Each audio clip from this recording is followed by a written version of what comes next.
Hi hello నమస్తే. ఇప్పుడు ఈ వీడియోలో సమాసాలకు సంబంధించి మనం చూస్తాం.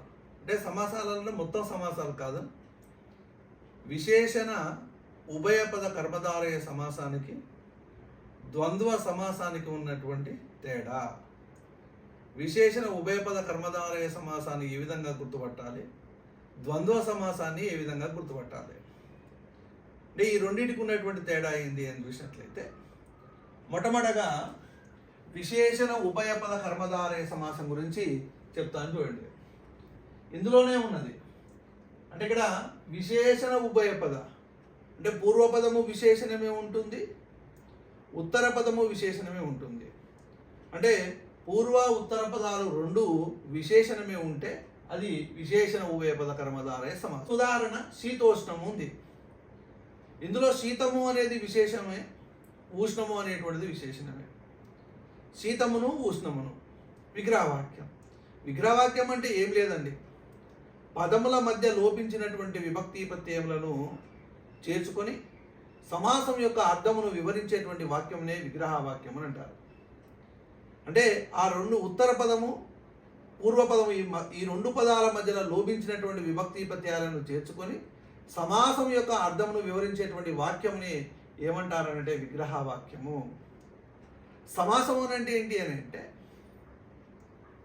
రెండు వేరువేరు అర్థాలు కలిగినటువంటి పదాలు కూడి ఒకే అర్థాన్ని ఇచ్చేటువంటి పదంగా ఏర్పడాన్ని సమాసము అంటారు. చాలా వరకు ఈ రెండు పదాలను కలుపుట సమాసం అని అంటారు, కానీ అట్లా కాదు.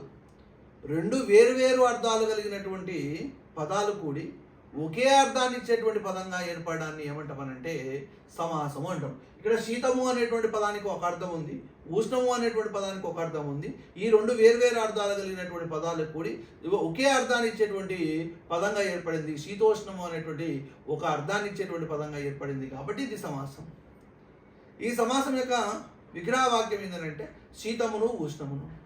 ఇందులో పూర్వపదం విశేషణమే ఉంది, ఉత్తర పదం విశేషణమే ఉంది. కాబట్టి పూర్వ ఉత్తర పదాల్లో రెండిట్లో విశేషణాలే ఉన్నాయి కాబట్టి ఈ సమాసములకు విశేషణ ఉభయపద కర్మధారయ సమాసం.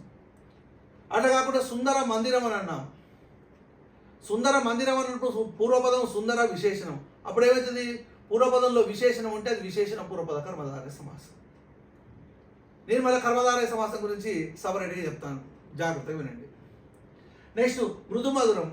మృదువైనది మధురమైనది. మృదువు విశేషణమే, మధురము విశేషణమే. సరస గంభీరాలు. సరసమైనది గంభీరమైనది. సరసమును గంభీరమును. శీతామృతం. శీతమును అమృతమును రెండు విశేషణాలే కాబట్టి అంటే ఒక సమాసంలో పూర్వపదం ఉత్తర పదం రెండు విశేషణాలు ఉంటే అది విశేషణ ఉభయపద కర్మధారయ సమాసం.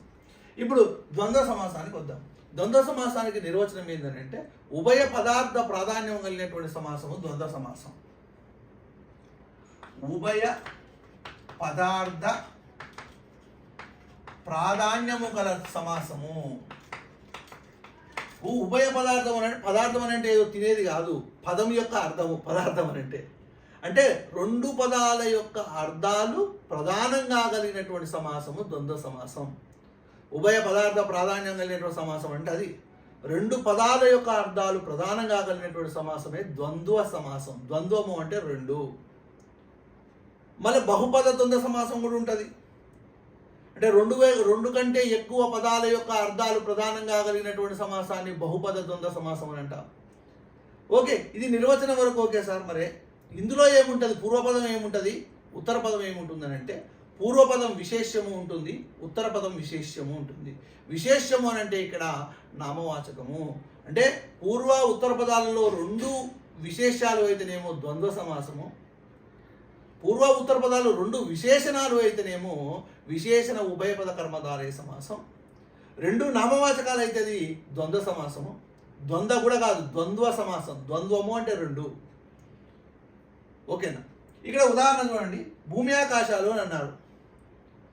భూమి ఆకాశం. భూమి నామవాచకమే, ఆకాశము నామవాచకమే. అంటే పూర్వపదము నామవాచకమే, విశేష్యమే. ఉత్తర పదము విశేషమే. రెండు విశేషాలే ఉన్నాయి కాబట్టి ఇది ద్వంద్వ సమాసం. నెక్స్ట్ తల్లిదండ్రులు. తల్లియును తండ్రియును అనాలి, కానీ తల్లియును తండ్రులను అనొద్దు. ఎందుకనంటే ద్వంద్వ సమాసంలో సమాసమేమో బహువచన రూపాన్ని కలిగి ఉంటుంది, విగ్రహవాక్యంలోనేమో ప్రతి పదము ఏకవచన రూపాన్ని కలిగి ఉండాలి. ఏకవచనం కలిస్తేనే ఇది బహువచనం అవుతుంది. తల్లిను తండ్రిను అనాలి కానీ తల్లిను తండ్రులను అనొద్దు, తప్పది. నెక్స్ట్ అన్నదమ్ములు, అన్నయ్యను తమ్ముడును అనాలి కానీ అన్నయ్యను తమ్ముళ్ళను అనొద్దు.